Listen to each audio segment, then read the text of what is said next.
سامعین محترم، آج کے اس خطبہ جمعہ میں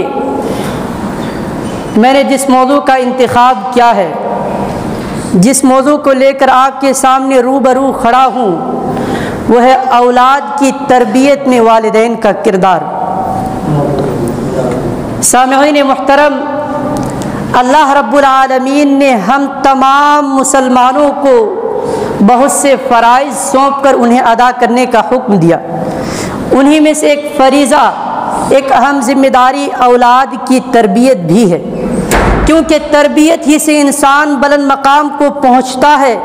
اور ابتدا ہی سے جب بچوں کی تربیت کر دی جاتی ہے تو ہمیشہ اس کا اثر باقی رہتا ہے، اور کوتاہی کی صورت میں بہت سنگین نتائج سامنے آتے ہیں۔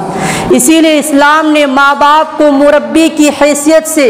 اپنے بچوں کی تربیت کا ذمہ دار بنایا ہے، جیسا کہ اللہ رب العالمین فرماتا ہے، یا ایھا الذین آمنوا قوا انفسکم واہلیکم نارا،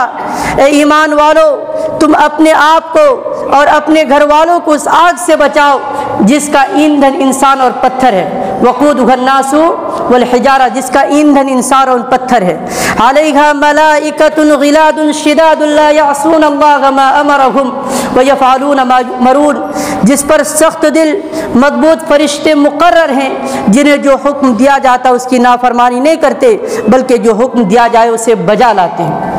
یقیناً اولاد کو جہنم سے بچانے کی صورت یہی ہے کہ والدین اپنی اولاد کو اسلامی احکامات و شعائر کا پابند بنائے، کیونکہ والدین اس کے مسئول اور ذمہ دار ہیں۔ جیسا کہ نبی کریم صلی اللہ علیہ وسلم نے ہر شخص کو اپنی ذمہ داریوں سے آگاہ فرما دیا کہ کلکم راع وکلکم مسئول عن رعیتہ، کہ تم میں سے ہر ایک ذمہ دار ہے اور ہر ایک سے اس کی ذمہ داری کے بارے میں پوچھا جائے گا، سوال کیا جائے گا۔ میرے بھائیوں، اس حدیث سے یہ بات معلوم ہوئی کہ ذمہ داریوں سے کوئی آزاد نہیں، خواہ گھر کی نگرانی ہو، گھر میں دینی ماحول پیدا کرنا ہو، گھر کا نظام اسلامی طور طریقے پر رکھنا ہو، یہ والدین کی ذمہ داری ہے، اور کوتاہی کی صورت میں کل قیامت کے دن سوال کیا جائے گا۔ سامعین محترم، بچوں کی 5 سالہ مدت دیکھنے میں بہت مختصر معلوم ہوتی ہے، لیکن تجربہ بتاتا ہے کہ بچے کے اس مرحلے کی یعنی بچپنی کی تربیت کا آئندہ زندگی میں بہت زیادہ اثر پڑتا ہے۔ اسی لیے حدیث شریف میں بچوں کی تعلیمات بچپنے ہی سے شروع کر دی گئی ہے۔ آئیے کہ بچوں کی تربیت میں ماں باپ کا کیا کردار ہونا چاہیے، کیا طور طریقہ ہونا چاہیے، کیا روش اختیار کرنا چاہیے والدین کو اپنے اولاد کی تربیت میں۔ سنیے، جب بچہ باشعور ہو جائے، سمجھ بوجھ آ جائے، عقل مند ہو جائے، ہوشیار ہو جائے، تو بتایا جائے پیار و شفقت کے ساتھ کہ بیٹا، مسلمان ہونے کے اللہ کی ذات و صفات پر، نبیوں اور رسولوں پر، فرشتوں پر، آسمانی کتابوں پر، عذاب قبر پر، دوبارہ زندہ کیے جانے پر، حساب و کتاب پر، جنت و جہنم پر، اور اسی طرح غیب کی دوسری چیزوں پر ایمان لانا ضروری ہے، واجب ہے۔ بچوں کو شروع ہی سے نماز، روزہ اور قرآن کے بارے میں بتایا جائے۔ بچوں کو یہ بتایا جائے کہ اسلام کی بنیاد 5 چیزوں پر قائم ہے۔ نبی کریم صلی اللہ علیہ وسلم کا فرمان ہے کہ بنی الاسلام علی 5، شہادت لا الہ الا اللہ وان محمد الرسول اللہ واقام الصلاۃ وایتاء الزکاۃ وحج البیت وصوم رمضان، کہ اسلام کی بنیاد 5 چیزوں پر قائم ہے۔ اس بات کی گواہی دینا کہ اللہ کے سوا کوئی معبود برحق نہیں، صلاۃ قائم کرنا، زکوٰۃ ادا کرنا، اور اگر استطاعت ہو تو بیت اللہ کا حج کرنا، اور ماہ رمضان کا روزہ رکھنا۔ بچوں کو شروع ہی سے ان تمام چیزوں کی تعلیم دی جائے، اور یہ بتایا جائے کہ سب سے اہم فریضہ نماز ہے، عبادتوں میں سب سے افضل عبادت نماز ہے، جیسا کہ نبی کریم صلی اللہ علیہ وسلم فرماتے ہیں کہ ان اول ما یحاسب به العبد یوم القیامت من عمله صلاته، کہ روز محشر جو بڑا ہی جان لیوا ہوگا، اس دن نفسی نفسی کا عالم ہوگا، کسی کا کوئی پرسان حال نہ ہوگا۔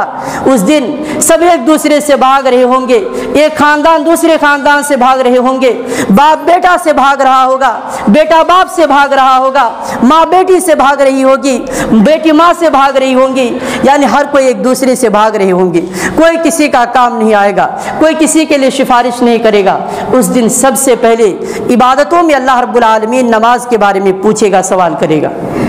میرے بھائیوں، ایک حدیث کے اندر ہے کہ نبی کریم صلی اللہ علیہ وسلم نے بچوں کو نماز پڑھنے کا حکم دیا اور نماز نہ پڑھنے پر مارنے کا بھی حکم دیا، جیسا کہ حضرت عبداللہ بن عمرو بن عاص رضی اللہ عنہ فرماتے ہیں کہ نبی کریم صلی اللہ علیہ وسلم نے فرمایا کہ مروا اولادکم بالصلاۃ، کہ تم اپنی اولاد کو نماز کا حکم دو، مروا اولادکم بالصلاۃ، تم اپنی اولاد کو نماز کا حکم دو، وہم ابناء 7 سنین، کب؟ جب وہ 7 سال کے ہو جائے، وَضْرِبُوهُمْ، اور تم ان کو مارو، عَلَيْهَا وَهُمْ أَبْنَاءُ 10 سنین، جب وہ 10 سال کے ہو جائے، یعنی جب بچے 7 سال کے ہو جائے تو نماز کی تلقین کرنی ہے، انہیں ان کا ہاتھ پکڑ کر مسجدوں کی طرف لے آنا ہے، مسجدوں میں نماز کے طور طریقے سکھانا ہے، اپنے ساتھ لے آنا ہے، اور جب وہ 10 سال کے ہو جائے تو اس کے ساتھ سختی سے پیش آنا ہے، اگر وہ نماز نہ پڑھے تو اس کو مارنا بھی ہے اور مار کر نماز پڑھانا ہے۔ میرے بھائیوں، اسی طرح جب بچہ روزہ رکھنے کے قابل ہو جائے تو اسے روزہ رکھنے کے لیے کہا جائے، اور عادت ڈالنے کے لیے بلوغت سے پہلے بھی روزہ رکھوا جائے۔ اس میں حکمت یہ ہے کہ بچہ جب شروع ہی سے یہ تمام احکام سیکھ لے گا تو بلوغت کے بعد ان کو ادا کرنے کا عادی بن جائے گا۔ میرے پیارے ساتھیوں، عموماً دیکھا جاتا ہے کہ جو والدین نمازی ہوتے ہیں ان کے بچے بھی نمازی ہوتے ہیں، جیسا کہ ہر کسی کو معلوم ہے کہ چھوٹا بچہ جو ماں باپ کو کرتے ہوئے دیکھتا ہے، کہتے ہوئے سنتا ہے، کرتے ہوئے پاتا ہے، وہی عادتیں اختیار کر لیتا ہے، وہ بھی ویسا ہی کرنے لگتا ہے۔ اسی لیے والدین کو چاہیے کہ رات میں سونے سے پہلے بچوں کو نماز اور آداب کی دعائیں یاد کرائے، کیونکہ جو دعائیں بچپن میں یاد ہو جائیں گی وہ کبھی بھی نہیں بھولیں گی۔ اسی مناسبت سے ایک بات کہ ہمارے گاؤں سماج میں مکاتب کی حالت بہت خراب ہے۔ ہمارے والدین کو چاہیے کہ اس کا نظام اسلامی طور طریقے پر ہو،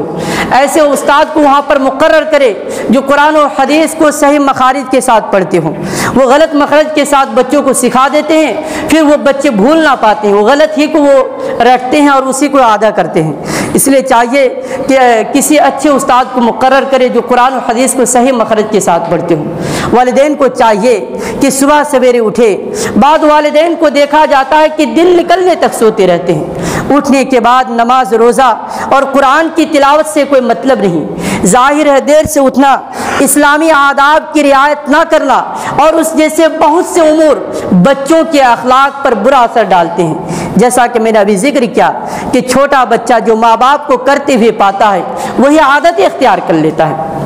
اور حدیث کے اندر ہے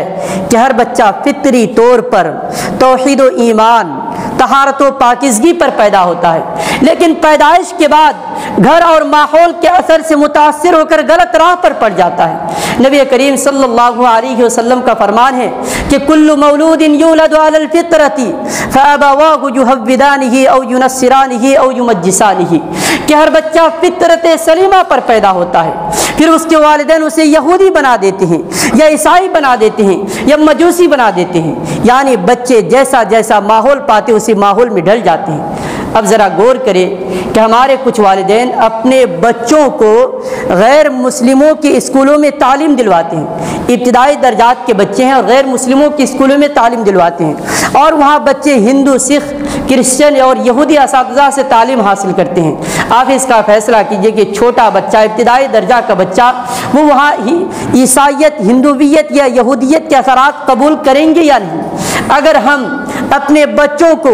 ایسے ادارے میں تعلیم دلوائیں، ایسے مدارس و مکاتب میں تعلیم دلوائیں، ایسے جامعات میں تعلیم دلوائیں جہاں اسے دینی تعلیم کے ساتھ ساتھ دنیاوی تعلیم بھی دی جاتی ہو، جہاں اسے قرآن و حدیث کے علوم کے ساتھ ساتھ عصری علوم بھی ملیں گے، تو اس کی تہذیب میں اسلامی ثقافت بھی رچ بس سکے گی۔ میرے بھائیوں، اپنی اولاد کی تربیت کے لیے بہتر سے بہتر ادارے کا منتخب کیجیے جہاں پہ قرآن و حدیث کی تعلیم منہج سلف کے مطابق دی جاتی ہو۔ معزز حضرات، اولاد کا حق ہے کہ والدین انہیں اچھی تعلیم دلائیں۔ حافظ ابن القیم رحمہ اللہ کہتے ہیں کہ کل قیامت کے دن اللہ رب العزت والدین سے اولاد کے متعلق سوال کرنے سے پہلے اولاد سے والدین کے متعلق سوال کرے گا کہ جس طرح اولاد کا والدین کا اولاد پر حق ہے کہ وَقَضَىٰ رَبُّكَ أَلَّا تَعْبُدُوا إِلَّا إِيَّاهُ وَبِالْوَالِدَيْنِ إِحْسَانًا کے تحت والدین کے ساتھ حسن سلوک سے پیش آئے، ان کی عزت و احترام کرے، اور اگر بڑھاپے کے عالم میں ہو تو اف تک نہ کہے، ان کے لیے نرمی اور شفقت کا بازو بچھا دے۔ اسی طرح والدین پر بھی یہ ذمہ داری ہے کہ اپنے اولاد کی صحیح سے صحیح تربیت کرے۔ حافظ ابن القیم رحمہ اللہ مزید کہتے ہیں کہ جس نے اپنی اولاد کی تربیت میں، اچھی تربیت میں کوتاہی کی اور اس کو نظر انداز کر دیا تو اس نے بہت بڑی غلطی کی، کیونکہ اولاد میں اکثر فساد والدین ہی کی طرف سے آتے ہیں۔ جس نے اپنے اولاد کی تربیت میں بے پرواہی سے کام لیا اور اس کو نظر انداز کر دیا اور اس نے دین کے فرائض و سنن کی تعلیم نہ دی، تو ایسی اولاد نہ تو اپنے آپ کو فائدہ دے سکے گی اور نہ ہی اپنے والدین کے لیے خیر کا ذریعہ ثابت ہوگی۔ حافظ ابن القیم رحمہ اللہ ایک واقعہ بیان کرتے ہیں، کہتے ہیں کہ ایک باپ نے اپنے بیٹے کو اس کی بدسلوکی پر ڈانٹا تو بیٹا نے کہا کہ ابا جان، آپ نے بچپن میں میرا حق خدمت ادا نہیں کیا، یعنی میری صحیح تربیت آپ نے نہیں کی،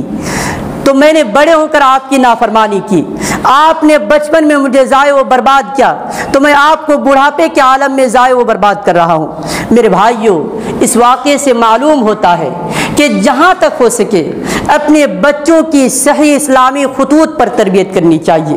اور الحمدللہ آج کے مسلمانوں نے اپنے بچوں کی تربیت پر توجہ دی ہے، خود بھی کوشش کی اور استاذ بھی مقرر کیے ہیں، لیکن ایک چیز جو سماج و معاشرے میں دیکھی جاتی ہے کہ اکثر حضرات کام دھندا سے فراغت کے بعد اپنے خالی اوقات میں وہ سڑکوں، ہوٹلوں، نکروں اور کلبوں پر یوں ہی گزار دیتے ہیں۔ اگر یہی قیمتی وقت اپنی اولاد کی تربیت کے لیے دے تو یہی اولاد آگے چل کر آپ کے لیے فخر کا باعث بنے گی، نیز بڑھاپے کے عالم میں بڑھاپے اور پریشانیوں کے وقت کام آئے گی۔ میرے بھائیوں، بچوں کے اندر 4 بری عادتیں پائی جاتی ہیں۔ وہ 4 بری عادتیں کون کون سی ہیں اور اس سلسلے میں والدین کا کیا کردار ہونا چاہیے؟ سنیے۔ ایک پہلی بری عادت، بری خصلت جو عموماً بچوں کے اندر پائی جاتی ہے وہ ہے جھوٹ بولنا۔ یہ بات ہر کسی کو معلوم ہے کہ جھوٹ اسلام میں ایک بری خصلت اور گناہ کبیرہ ہے۔ اسلام نے اس سے بچنے کی سخت تاکید کی ہے، یہاں تک کہ مذاق میں بھی جھوٹ بولنے سے روک دیا ہے۔ ایک واقعہ سنیے۔ حضرت عبداللہ بن عامر رضی اللہ عنہ بیان کرتے ہیں، راوی حدیث ہیں، کہتے ہیں کہ ایک روز میری والدہ نے مجھے پکارا۔ اس وقت نبی کریم صلی اللہ علیہ وسلم میرے گھر میں موجود تھے۔ میری والدہ نے مجھے پکارا اور کہا کہ آؤ میں تمہیں یہ دوں گی۔ انہوں نے کیا کہا کہ آؤ میں تمہیں یہ دوں گی۔ نبی کریم صلی اللہ علیہ وسلم نے پوچھا ان سے کہ تم اسے کیا دینا چاہتی تھی؟ تو انہوں نے کہا کہ میں اسے کھجور دینا چاہتی تھی۔ اس پر نبی کریم صلی اللہ علیہ وسلم نے فرمایا کہ اگر تم اسے کچھ نہ دیتی تو اس صورت میں تم پر ایک جھوٹ لکھ دیا جاتا۔ میرے بھائیوں، ایک دوسری بری خصلت چوری کرنا۔ جھوٹ بولنے کے علاوہ بچوں کے اندر چوری کرنے کی عادت ہو جاتی ہے۔ والدین کو چاہیے کہ بچوں کے پاس کوئی چیز نظر آئے تو فوراً اس کی تحقیق کرے، اس سے پوچھے کہ بیٹا آپ نے یہ کہاں سے پایا، کہاں سے لایا، کہاں سے خریدا، کس نے دیا، طرح طرح کے سوالات کرے۔ آج والدین پوچھنے کی ضرورت محسوس نہیں کرتے ہیں، بلکہ کچھ والدین تو ایسے ہیں کہ اپنے بچوں کو چوری کا عادی بنانے میں اس کی مدد کر رہے ہیں۔ سنیے، ایک تعجب خیز واقعہ ہے جس کو ایک معتبر پاکستانی عالم حافظ صلاح الدین یوسف نے اپنی کتاب حقوق الاولاد میں لکھا ہے کہ ایک شرعی عدالت پر ایک چور پر چوری کی سزا نافذ کرنے کا حکم ہوا۔ جب سزا پر عمل درآمد کا وقت آیا تو اس چور نے بلند آواز میں کہا کہ میرا ہاتھ کاٹنے سے پہلے میری والدہ کی زبان کاٹی جائے۔ اس سے پوچھا گیا ایسا کیوں بھائی؟ تو انہوں نے بتایا کہ پہلی مرتبہ میں اپنے پڑوس کے گھر سے ایک انڈا چرایا تھا، اس وقت میری والدہ نہ مجھے برا بھلا کہا اور نہ ہی انڈا واپس کرنے کو کہا، بلکہ خوش ہوئی اور بولی کہ اب میرا بیٹا پورا آدمی بن گیا، سمجھدار ہو گیا، سمجھ بوجھ اس کے اندر آ گیا، عقل مند ہو گیا۔ اگر اس وقت میری والدہ کے پاس اس جرم پر خوشی کی اظہار کرنے والی زبان نہ ہوتی تو آج میں چور نہ بنتا۔ ایک تیسری بری خصلت جو عموماً بچوں کے اندر پائی جاتی ہے اور وہ ہے گالی گلوچ کرنا۔ بچوں کو گالی گلوچ سے روکنا نہایت ہی ضروری ہے۔ والدین کو چاہیے کہ بچوں کے سامنے گالی گلوچ، لعن طعن اور بیہودہ قسم کے الفاظ بولنے سے پرہیز کرے۔ جب بچے اپنے والدین کی زبان سے اس قسم کے الفاظ سنیں گے تو اس کو برا نہ سمجھتے ہوئے خود بیہودہ گوئی کے عادی بن جائیں گے۔ اور ایک چوتھی بری خصلت وہ ہے بے راہ روی اور آزادی۔ آج ہمارے معاشرے میں بے راہ روی اور آزادی نے بہت بگاڑ پیدا کیا ہے۔ بچوں کو آزاد چھوڑ دینا، انہیں کچھ نہ کہنا، نہ روکنا ٹوکنا، جب چاہے گھر سے جائے، جب چاہے گھر پہ آئے، نہ دن کا پتہ ہے نہ رات کا پتہ ہے۔ والدین کو چاہیے کہ جہاں وہ اپنی اولاد کی صحیح تربیت کرے وہاں اس بات کا بھی خیال رکھے کہ بچہ باہر کی غلط صحبت سے محفوظ ہے کہ نہیں، ورنہ باہر کی غلط صحبت اس کو خاک میں ملا دے گی، اس کی تعلیم و تربیت کو برباد کر کے رکھ دے گی۔ میرے بھائیوں، نبی کریم صلی اللہ علیہ وسلم نے اچھی اور بری صحبت کی تاثیر بیان کی ہے۔ فرمایا مثل الجلیس الصالح والجلیس السوء کمثل صاحب المسک وکیر الحداد، کہ نیک اور برے جانشین ساتھی کی مثال عطر بیچنے والے اور لوہے کی بھٹی کی سی ہے۔ لا یعدمک من صاحب المسک اما تشتریہ او تجد ریحہ، اگر عطر بیچنے کے والے کے پاس بیٹھتا ہے تو ہو سکتا ہے کہ اس سے عطر خرید لے یا اس کی خوشبو سے اپنے دماغ کو معطر کر لے۔ وکیر الحداد لا یعدمک، وکیر الحداد یحرق بدنک او ثوبک او تجد منہ ریحا خبیثۃ، اور لوہار کی بھٹی کے پاس بیٹھنے سے اس کی بدن یا اس کے کپڑے کو جلا کر رکھ دے اور یا پھر اس کے بدبو سے اپنے دماغ کو متعفن کر لے، اس کا دماغ متعفن ہو جائے۔ میرے بھائی، اس کا مطلب یہ ہے کہ نیک لوگوں کے ساتھ رہنے سے انسان نیک بن جائے گا اور برے لوگوں کے ساتھ رہنے سے انسان برا بن جائے گا۔ والدین کو چاہیے کہ بچوں کو ٹی وی اور موبائل سے کوسوں دور رکھیں۔ یہ ٹی وی اور موبائل کا استعمال بچوں کے لیے نہایت ہی نقصان دہ ہے، اور بچے بڑے شوق سے کارٹونی فلموں کو دیکھتے ہیں اور خوب سمجھتے ہیں، بڑوں سے زیادہ سمجھتے ہیں، اور گھر والے بچوں کی مشغولیت کے باعث مطمئن رہتے ہیں، اور جب کوئی غلط واقعہ، کوئی حادثہ پیش آ جاتا ہے تب گھر والوں کی آنکھ کھلتی ہے۔ اس سلسلے میں چند رپورٹ سنیے۔ خالد نامی ایک لڑکا نے کارٹونی فلم کے ایک منظر سے متاثر ہو کر خود اس کو دہرانا چاہا، جس کے لیے اس نے گھر میں رکھی ہوئی میز پر چڑھ گیا اور اوپر سے اپنے چھوٹے بھائی پر کود پڑا، جس کی وجہ سے اس کی ریڑھ کی ہڈی متاثر ہو گئی۔ اسی طرح ایک کارٹونی فلم دیکھنے والی ایک لڑکی معصومیت کے ساتھ یہ کہتی ہے کہ میں پڑوسی کے گھر سے کوئی بھی سامان چرا سکتی ہوں، اس لیے کہ میں نے فلم میں دیکھا کہ ایک بندر اور اس کا ساتھی پڑوسی کے گھر سے یا کسی کے گھر سے کوئی سامان چرا لایا اور کسی نے کچھ نہیں کہا، تو میں ان سے زیادہ بہادر ہوں۔ میرے بھائیوں، اپنی اولاد کو جن، بھوت، شیاطین اور دیگر ڈراؤنے اور خیالی قصے سنانے سے پرہیز کریں۔ والدین کی ذمہ داری ہے کہ بے تکے چیزیں ان کو سنانے سے پرہیز کریں، کیونکہ یہ جو جن، بھوت اور شیاطین کے قصے سناتے ہیں اور دیگر فالتو کی چیزیں سناتے ہیں، ان کے بجائے ان کو قرآن و حدیث کے سچے واقعات سنائیں، انبیاء اور صحابہ اکرام رضی اللہ عنہم کے سچے واقعات سنائیں، اور سلف صالحین کے نیک جذبات اور تقوی و طہارت کے واقعات سنائیں، تاکہ ان کے دلوں میں انبیاء علیہم السلام